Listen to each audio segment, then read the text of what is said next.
Welcome to Face to Face, the program on the web that is brought to you by those of us who bring you Face the Nation on Sundays. Our guest today, Mayor Mitch Landrieu of New Orleans. And Mr. Mayor, thank you. You're in town for the big mayor's conference.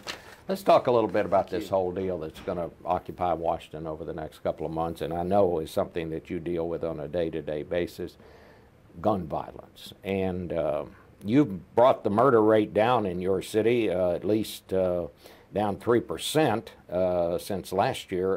What do you attribute that to? Is there anything specific you're doing? We're doing a lot of things, but first of all, the issue really is violence.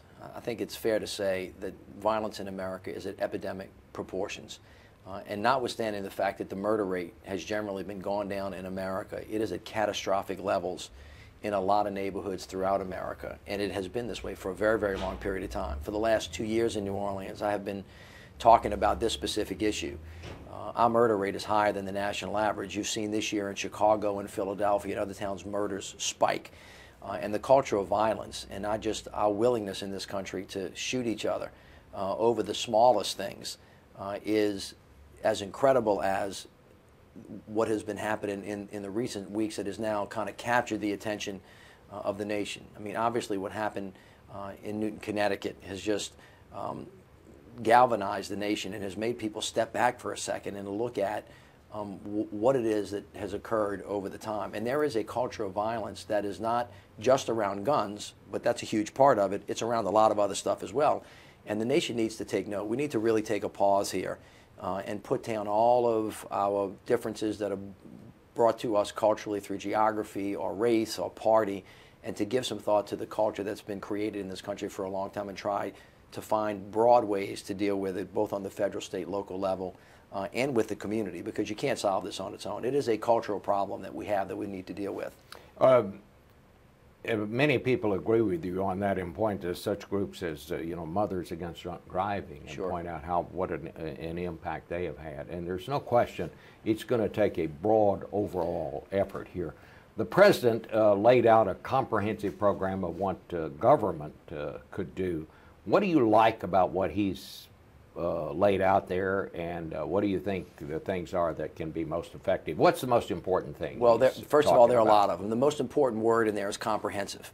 And comprehensive doesn't just mean what the federal government can do through executive orders that the president can enact or what Congress can do. It really has to move down to the state houses. It's got to go down to the mayor's offices, and then it's got to permeate our neighborhoods, our family structures, our churches, all of the institutions that create social cohesion have dissipated in many of the neighborhoods around the country. I know the mass shootings, and especially the one that we've had recently, it grabs the nation's attention, but when you're not paying attention, 900 people have been killed on the streets of America since the massacre in Connecticut. And I think, number one, we have to understand that. Number two, we have to say as a nation that that level of violence is unacceptable. And number three, we have to go look through the ways those things are done. So, for example, in New Orleans, in a very, very short period of time, Breonna Allen, 5 years old, was killed with a bullet from an assault rifle. She was at her 10-year-old brother's birthday, and two guys came down the street. They saw somebody that they wanted to kill. They sprayed the party, and they not only killed her, but a bullet went 300 yards down the street and hit Shawana Pierce, who's the mother of 3 children, in the head and killed her. A couple of days before or after, there were 2 guys who were fighting each other on the street. They had handguns. They shot each other, and a stray bullet killed Jeremy Galman, who was 2 months old. And then just a short time later, somebody bludgeoned one of his friends with a bat. All 3 of those ended in murder. There were 3 different devices that were used. That really is the kind of epidemic that we see now. Gun violence is a huge part of it. I like the fact that we now are going to begin to talk about the Second Amendment, what it means to people. I believe in the Second Amendment. I believe in Americans' right to own and to bear arms. I own guns myself. I'm from Louisiana. We hunt and fish there all the time, and it's part of our deep and rich culture. But I think one of the geniuses of the Founding Fathers is where they created a right, they created a responsibility. And I think everybody agrees that no amendment to the Constitution, not the first, not the second, not the fourth or the fifth, is absolute, and all of them come with common sense restrictions. And if we can at least agree on that, maybe we can begin to agree on the things that make sense, that will keep us safe, that also take into consideration personal responsibility and how you handle those things. And I hope that we can have a robust discussion. And so I'm glad that we're going to have that talk. I think we should have it, and I think we ought to do it in a forceful way. The thing that the president said that in my mind everybody in America should agree on, the NRA and the president, is that we need more police officers on the streets of America. In the 90s, Congress provided about $1.7 billion to local law enforcement so that we could put more police officers on the street. That funding has been decreased by 88%. So yesterday when the president said, I want to put $4 billion on the table so that we can help put police officers on the streets to secure our streets and to secure our schools, what rang in my head is there's common ground. So my greatest hope is that Congress doesn't get kind of off on the things that they can't agree on and not find the things that we do agree on. So I'd like to drive a train right through that one issue, because on the streets of New Orleans, what everybody says we need is police officers who understand the community, they understand community policing, they can do it constitutionally, they actually know the neighbors. And back in the day when everybody knew the police officer in the district, I think that's going to help tremendously. And if Congress doesn't do anything else, one of the things I hope they do is do the thing they all agree on, which seems to kind of evade us sometimes because we get stuck on the things that we don't agree on. Well, what about the idea of more extensive background checks? There seems to be overwhelming public approval of that. That seems to me like a reasonable approach. I don't think that means that we're taking guns away from people. I think everybody ought to have a right to have a gun for hunting and fishing and also securing your home. And also knowing to make sure that people that have guns are the ones that we're supposed to, because I think everybody should also agree we ought to keep guns out of the hands of people that can't legally have them. And they're categories of what we should talk about. The fight ought to be about that. And that fight ought not cloud out the discussions about mental health. So for example, one of the things Congress has a tendency to do is to place a restriction, pass a law. Somebody that has mental health concerns can't do such and such.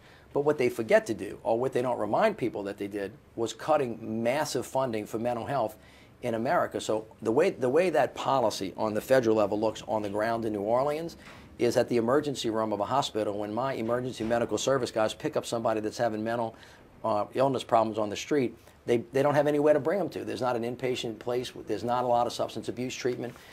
They have to wait for a long period of time in the emergency room of a hospital where there's not adequate care. That has to do with funding. And so I guess the mayor's plea to Congress is, yeah, you talk about this, talk about regulations, but when you do it, back it up, put your money where your mouth is. Don't do to us what you would never do to the soldiers in the field, which is to give us a mission, and don't give us the ammunition and the tools that we need. On that note, by the way, and you will remember this well, back in 96, 2000, Congress spent money that went to the streets and then they cut it. But then something else happened. September 11th occurred. And as a consequence of that, what Congress did was take all of the money that they used to spend fighting crime on the streets. They created the Department of Homeland Security, which was necessary. We hired 60,000 public employees that we now call TSA agents, who are all our best friends when we go through the airport. Then they took all of the money that went through the Department of Justice and they said, look, you work on terrorism, and they pulled all of that money off the streets. And then finally, during the wars that we spent $1 trillion on, we spent $8 billion on standing up police departments in Afghanistan, Iraq, Medellin, Colombia, everybody but the streets of America. And so when Congress says to mayors, we want to do this, we don't have the resources, our answer is we know that we do.